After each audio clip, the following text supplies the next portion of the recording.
जालन्यात शासकीय मुलींच्या वसतिगृहातील जेवणात अळ्या आणि किडे आढळल्याचा धक्कादायक प्रकार समोर आलाय।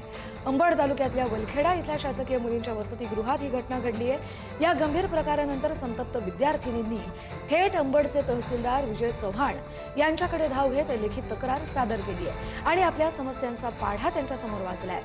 तक्रारीनंतर तहसीलदारांनी वसतिगृहाला अचानक भेट देऊन परिस्थितीचा आढावा घेऊन योग्य ती कारवाई करण्याचं आश्वासन देखील दिलंय।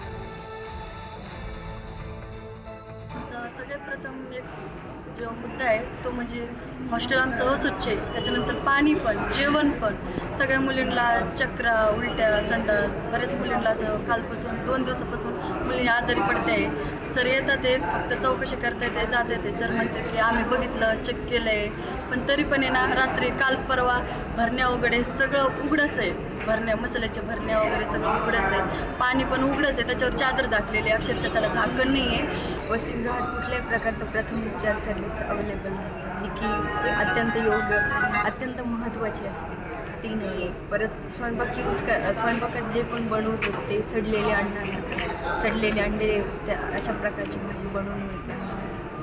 दुधामध्ये म्हणजे वरतून तर प्रॉपर येते, पण जे तिथे काम करतात त्यांच्याद्वारे त्याच्यात अतिशय जास्त प्रमाणात पाणी टाकले जाते, जेणेकरून आणि त्यातली त्यात जो भत्ता मिळतो आम्हाला तो पण वेळेवर मिळत नाही।